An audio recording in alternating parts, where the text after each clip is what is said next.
Fuir l'Ukraine s'est révélé être un long parcours du combattant pour de nombreux réfugiés, et d'autant plus pour les personnes malades et porteuses de handicap. L'ONG italienne Arsi Solidarietà vient en aide à cette population particulièrement vulnérable.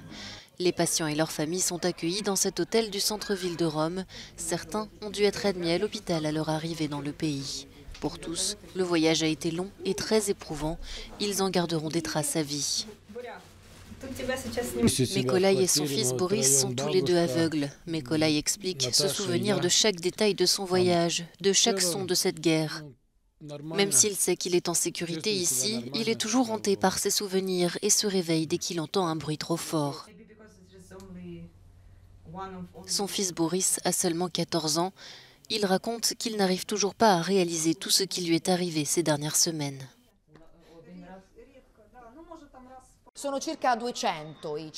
Environ 200 ressortissants ukrainiens séjournent actuellement dans cet hôtel du centre de Rome. La plupart d'entre eux viennent du sud-est de l'Ukraine, la partie la plus touchée par les forces russes. Ils nous ont dit qu'ils se sentaient chanceux, car ils ont réussi à fuir juste à temps avant que les forces russes n'intensifient leurs attaques militaires dans cette partie du pays. Ils nous ont également raconté qu'ils avaient tous des amis, des voisins ou d'autres connaissances qui sont restés bloqués sur place parce qu'ils n'ont pas pu s'échapper.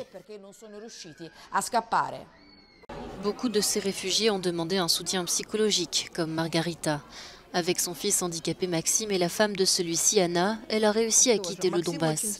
Elle raconte que lorsqu'ils ont entendu le bruit des bombardements à proximité, elles ont transporté Maxime et l'ont emmené sous terre. Margarita nous montre des photos de ce qui restait de leur immeuble quand ils sont partis. Cette famille a passé 2 semaines dans un abri, sans électricité, sans nourriture et sans eau. L'équipe d'Arsi Solidarietà travaille sans relâche pour mettre d'autres familles en sécurité. Aider les réfugiés à s'intégrer dans la société italienne est la seconde priorité de l'ONG, mais cela n'est pas toujours facile.